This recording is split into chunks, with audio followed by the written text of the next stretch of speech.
I've been sitting trying to read for the past 20 minutes. Are you serious? And your bike is so loud, I had to take matters in my own hands. This is ridiculous. You get any peace and quiet in the park, man. Come on, dude. Give me Come my on, key man. back. Come on, dude. Come on, bro. Come on. Come on. You gotta understand, it's a little bit ridiculous. What are you talking about, dude? You want your key back so bad? Come get it. You want your key back? Come get it. This is fake. There's no way.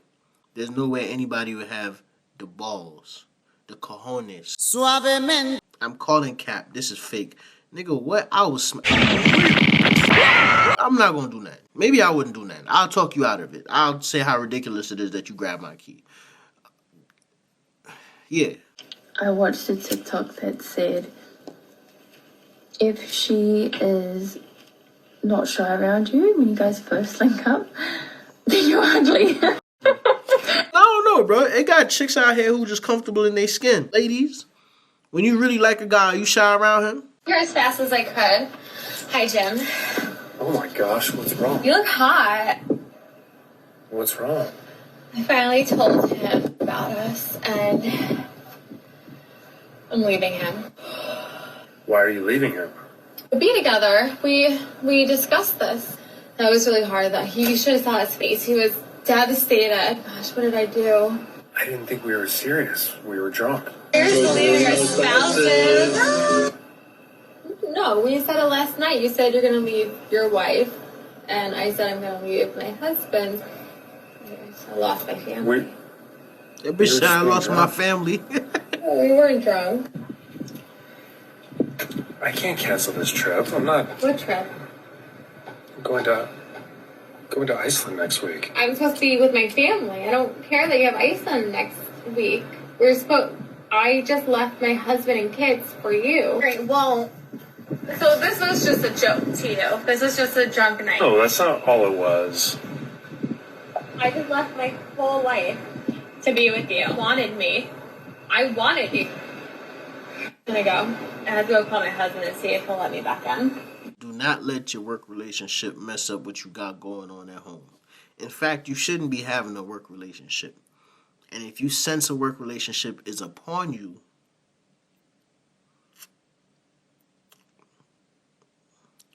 I suggest you take the necessary actions, because it's not worth it.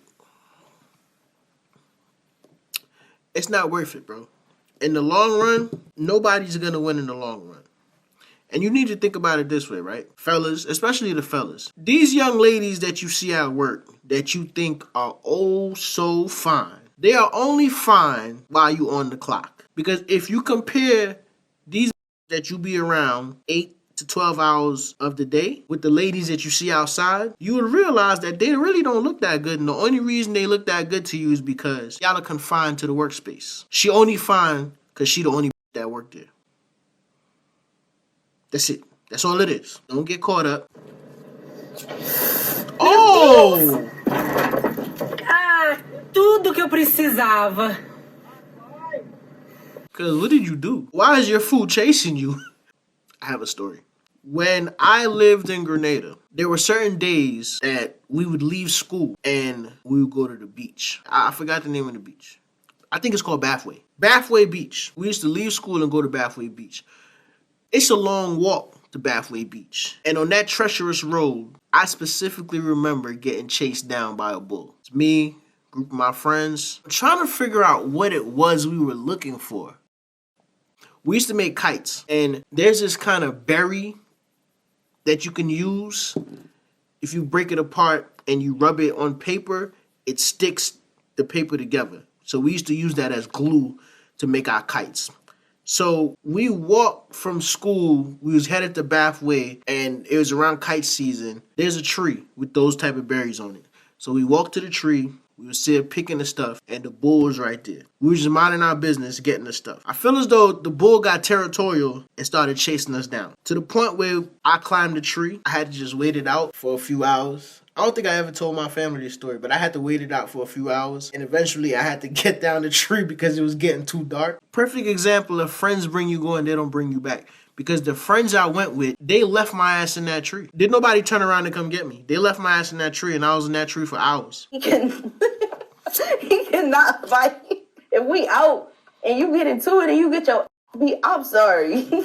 I ain't gonna leave you right then and there. But after we get in this car, they can drop me off. That's a deal breaker. See, that's why niggas is out here shooting each other. I want you to understand something, young lady. If your man is willing to fight, he's already won. Anybody that's willing to throw hands, in my opinion, has already won. Now, I think throwing hands should be a last resort because as a grown-ass man, you should be able to control your emotions, mediate the situation. If you have no choice and you have to throw hands, then that's what it have to be. Win, lose, or draw. The fact that you show that you have heart, in my book, you've already won. But now you have young ladies like this who gonna judge you off of that. And that's why a lot of these young men out here don't want to be judged off of that. Believe it or not, a lot of your favorite rappers that you think are so street, they can't fight. They have no stamina. They can't throw a correct punch. No defense, nothing. Look up videos of your favorite rappers hitting pads, looking crazy, doing the Stephen A. Smith. We're hanging out. Oh yeah, and I normally don't do this. We're just hanging out, so don't get offended. You know, I'm a lady. I'm not gonna do it with you. It's so much fun. But we're not gonna do anything.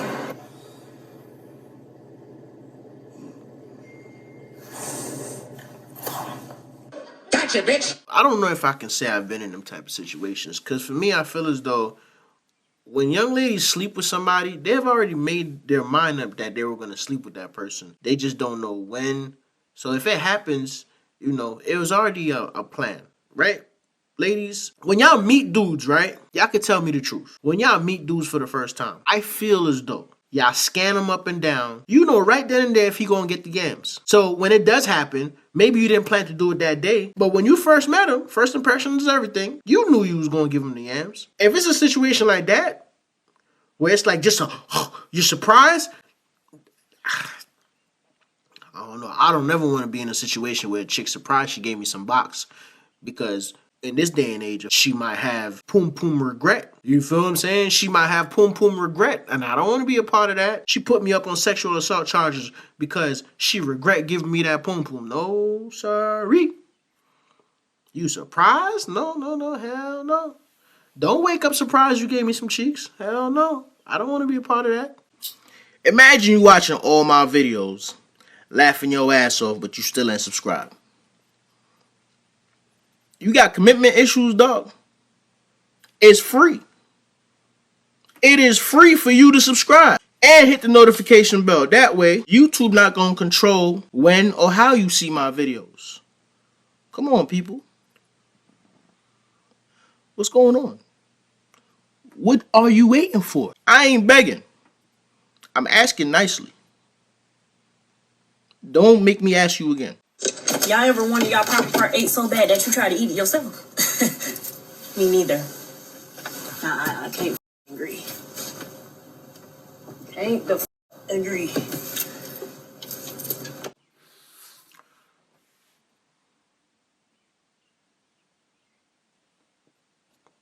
Them little dick is out here driving a crazy. It be the little dick with the good head the whole motherfucking time on the game. You're not finna get me copywritten with that nonsense. It's what y'all on the internet talking about, ladies. Y'all love to body shame, man. Why I gotta be all that? Maybe it's too little for you. Maybe your cat just too big, Garfield. I don't care what nobody say. One person I would never trust, ever, is a man with a phone. I don't give a f***. Y'all cannot change my mind about that. I would love for you to elaborate. Why wouldn't you trust a man with a phone? I feel as though if we go through the young ladies' phones, y'all get more play than we do. Let's say you have a man. I guarantee you that you get more hits in your DMs than he does. Sometimes y'all just be talking. Y'all just get on that camera and just say whatever comes to mind, man. Stop spewing that hatred out here. Y'all keep adding to this civil war going on between men and women. You know what's crazy about this shit? And I'm not just going to come at her. I'm just saying in general. You know, the dudes out here is talking about women ain't this and women is that. And the ladies out here talking about men is this and men is that. And they ain't shit and all that. When you start talking to a person, what is your end goal? What do you want to happen? What do you see happening? Because I feel as though a lot of these people get on the internet and the things they saying and how they live in real life is contradictory of each other. A lot of y'all really don't want to be in relationships. Y'all really just want to have fun. And the people y'all interact with is other people that want to have fun. Neither one of y'all want to get in a relationship. And what happens when people just be having fun? Eventually it goes sour. Sometimes it's a mutual situation, but a lot of times somebody's feelings gets hurt. And what they do, get on the internet and start making videos. Men ain't shit. These bitches is grimy. But when y'all started talking, it was a known unknown that y'all were just having fun. Y'all were just messing around. That was your sneaky link. You wasn't trying to get married to that bitch. Ma'am, you wasn't trying to get married to him. He was just something to pass the time. You can't do that.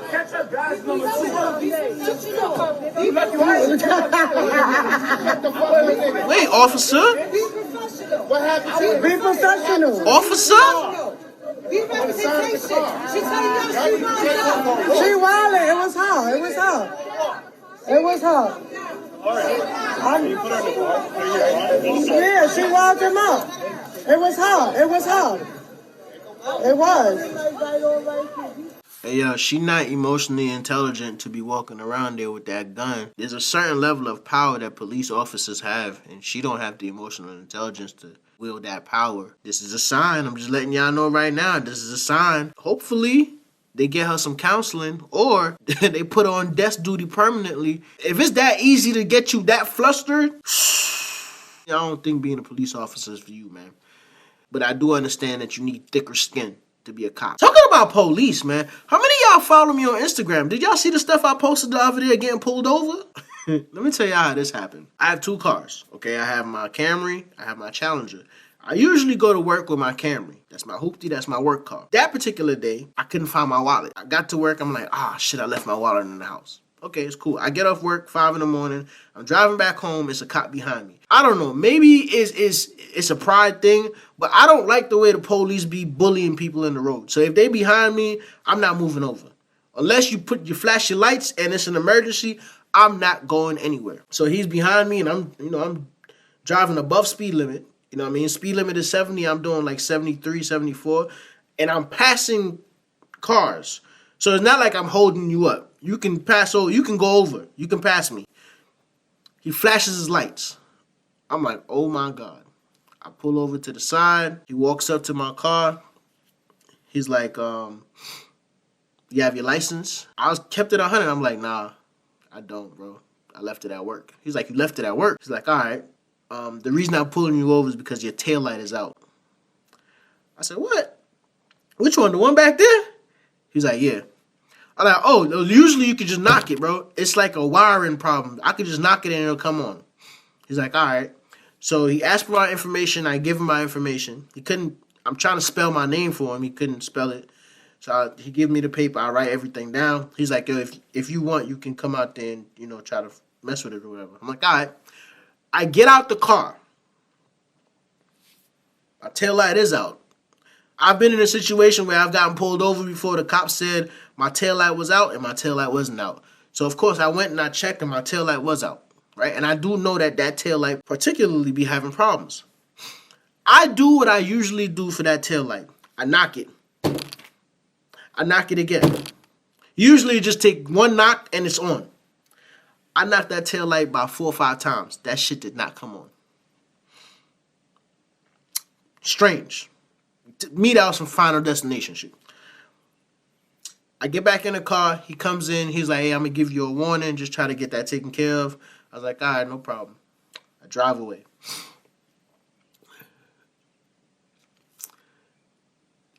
Now I know my taillight is acting up. I'm worried about getting pulled over down the street again. I don't know if once you get pulled over, it goes on record that your car just got pulled over and what it got pulled over for. You know what I mean? And the other cops leave you alone. But the whole time, I'm like, man, somebody else gonna pull me over. I ain't trying to deal with this shit. Anyway, nobody pulls me over. I get to the house. The first thing I do when I get to the house, guess what? Guess what the first thing I do when I get to the house? First thing I do when I get to the house, leave the car on, I knock the taillight. Dog, I didn't have to, the shit come on. It came on. As soon as I knocked it, it came on. I was mad as hell. But that's pretty much what it was, man. I got pulled over. I got a warning. The thing that was scary for me about it is that it's in North Georgia. If you know anything about North Georgia, you know that North Georgia is one of the most racist places in Georgia. All right? Especially like around where I work at, there's a chapter of the KKK in that area. Since I've been working there for the past 2 years. I have done everything in my power to make sure I don't get pulled over, because to me, that's the scariest thing. There's literally a sundown town the city over from my job. Think about that. I ain't gonna lie, I was a little worried when I got pulled over. I definitely was worried, but shout out to the cop. The cop was cool. You know, it could have went left. He could have did a lot more. I didn't have my license, and my taillight was out. He could have done a lot more. So if you saw my story, that's what it was. I got pulled over in North Georgia at 5 in the morning.